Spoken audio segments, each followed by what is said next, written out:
Bonjour, je m'appelle Florent, je suis chef de marché objet connecté chez Epson France. Et aujourd'hui, on est là pour parler de deux gammes de produits qu'on a lancées récemment, la gamme RunSense ici et la gamme PulseSense à droite, qui sont des gammes de capteurs d'activité et de montres GPS de running. Alors, pour Epson, ça peut être surprenant de prime abord de voir un acteur connu plus dans le domaine de l'impression et la vidéoprojection arriver sur de tels marchés, et finalement pas tant que ça, pour plusieurs raisons. La première, c'est qu'Epson est né dans le sport. Ça, il y a très peu de gens qui le savent, mais nous sommes nés dans le sport. Epson fait partie du groupe Seiko. Seiko qui a été pendant de longues décennies le chronométreur officiel des Jeux Olympiques. On voit souvent Usain Bolt posé à côté de son temps avec un énorme Seiko à côté. À l'époque des Jeux Olympiques de 1964 qui se sont déroulés à Tokyo, au Japon, les organisateurs ont demandé à Seiko de développer un chronomètre qui puisse imprimer les résultats après les courses. Donc Seiko a développé une machine qu'ils ont appelée l'Electronic Printer et qui a pu imprimer ces résultats. Ils ont développé cet Electronic Printer pour en faire d'autres produits, d'autres familles de produits, qu'ils ont appelés les fils de l'Electronic Printer, ce qui a donné Electronic Printer EP, les fils Son, ce qui a donné le nom d'Epson. Donc on est né au Japon dans le domaine du sport et on a continué à œuvrer dans le monde du sport, notamment évidemment dans les Jeux Olympiques, puisque ça fait partie de notre ADN, mais également plus récemment, puisque nous sommes partenaires du club de football de Manchester United, on est également partenaire de l'écurie de Formule 1 Mercedes, donc toujours sous le nom du groupe Epson. Aujourd'hui, on parle de capteurs d'activité et de montres GPS de running. Donc ça peut surprendre, comme je l'ai dit, mais finalement, ça fait 20 ans qu'on travaille dessus, puisque les technologies qui vont être développées dans ces produits-là, on va parler de capteurs d'activité cardiaque, on va parler de capteurs GPS, on va parler de capteurs de foulée. Et bien ces technologies-là ont toutes été développées chez Epson. Ça fait 20 ans qu'on travaille sur du capteur GPS, ça fait 20 ans qu'on travaille sur du capteur cardiaque, qu'on a pu améliorer au fil du temps, plus dans le domaine industriel et professionnel, mais qu'on a réussi à miniaturiser, à rendre plus économe en énergie pour les faire entrer dans des produits grand public. Donc ces produits grand public, ils se découpent en deux. La partie capteur d'activité, qu'on appelle PulseSense, et la partie montre GPS de running, qu'on appelle RunSense. Donc, les capteurs d'activité sont des capteurs d'activité basés sur non seulement un capteur accéléromètre, pour détecter le mouvement, donc le nombre de pas, la distance, etc., mais également et surtout sur un capteur optique de fréquence cardiaque qui est intégré au poignet et qui va permettre d'apporter beaucoup plus de précision dans les données que l'utilisateur va pouvoir avoir sur son smartphone ou sur sa montre d'ailleurs. Si je prends un exemple, l'analyse du sommeil. L'analyse du sommeil, on va pouvoir avoir des données très précises parce que le capteur cardiaque, conjugué à l'accéléromètre, vont détecter automatiquement que vous vous mettez à dormir parce que votre fréquence cardiaque descend en dessous d'un certain seuil.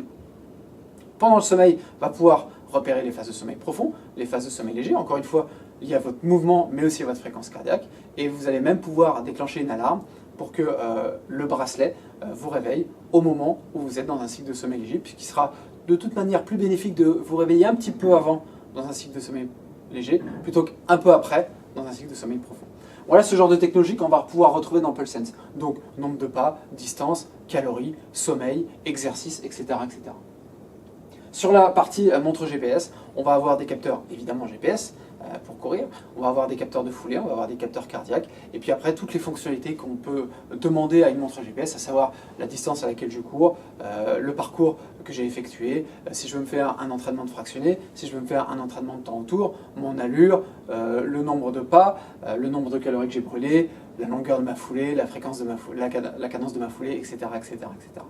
Donc tout ça au sein de ces produits-là, évidemment, on va pouvoir avoir toutes ces données-là sur ordinateur, PC ou Mac, sur smartphone, iOS et Android avec une application gratuite où on va pouvoir rentrer dans le détail de toutes les données qui ont été enregistrées par nos produits.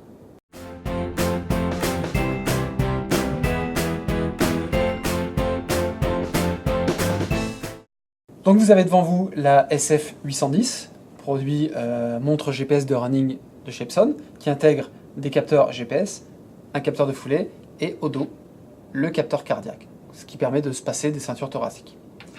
Ici, on est dans l'écran principal avec l'heure. Si je sors et que je vais courir, un simple appui sur le bouton gris ici permet de démarrer l'obtention des signaux GPS. Ici, on est en intérieur, donc nous n'arriverons pas à avoir de signaux GPS, donc on va simplement passer cette étape.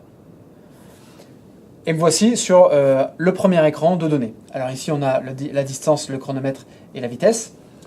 Il suffit que j'appuie sur le bouton gris pour démarrer le chronomètre. On voit le chronomètre qui démarre, donc là je me mets à courir. Je peux avoir jusqu'à 12 données en temps réel sur ma montre, tout simplement en changeant d'écran, que j'aurais programmé au préalable. Il suffit d'un appui ici, en bas à gauche, et je passe à un autre écran. Là, c'est l'écran de ma fréquence cardiaque, alors comme je ne l'ai pas au poignet, forcément, il n'y a pas de données. Ici, on a une seule ligne avec l'altitude. Ici, on a des graphiques de fréquence cardiaque. Donc, on peut choisir tout un panel de données. Ici, je suis revenu au premier panneau. Donc, on peut avoir jusqu'à 3 lignes. Ici, 2 lignes. Ici, une seule ligne. Donc, on peut choisir un petit peu tout ce qu'on va pouvoir voir à son écran pendant qu'on court. Une fois qu'on a fini de courir, tout simplement, on appuie sur stop une fois et on fait un appui long sur le même bouton. Et vous allez voir que les données vont s'enregistrer tout simplement et on va revenir à l'écran d'accueil. Donc ici on a notre montre GPS de running SF810 et puis juste à côté notre application qui va être reliée à la montre avec plusieurs choses intéressantes. Ici par exemple les paramètres de la montre. Tout simplement il va être possible de changer tous les paramètres de la montre à partir de l'application et d'envoyer toutes les informations vers la montre pour ensuite partir courir. Là si je veux par exemple consulter toutes mes données d'entraînement, je vais dans tableau de bord. Et vous allez voir que je vais être automatiquement renvoyé vers tout l'historique de mes entraînements. Donc si par exemple, je veux aller voir un entraînement que j'ai fait au mois de mars, je vais sélectionner mois de mars. Voilà. Typiquement ici, j'ai une séance qui est un semi-marathon. On va aller voir un petit peu toutes les données qu'on va pouvoir trouver sur l'application. Voilà, donc on va pouvoir avoir plusieurs types de données. Évidemment, le temps effectué pour cette course, la distance, les calories brûlées, l'allure, l'amplitude de la foulée, la cadence de la foulée, la vitesse, le nombre de pas, les mètres de descente, les mètres d'ascension, la fréquence cardiaque et évidemment, chose qui plaît souvent beaucoup aux coureurs, la possibilité de revoir son parcours via la carte intégrée. Voilà, ici on peut voir le parcours que j'ai effectué avec évidemment la possibilité de zoomer pour voir un petit peu plus en détail la précision du parcours et du capteur GPS. À mon poignet, je porte la RunSense SF710, donc c'est celle-ci, une montre GPS de running que vous allez pouvoir retrouver entre 200 et 250 € chez des distributeurs type GoSport ou Amazon.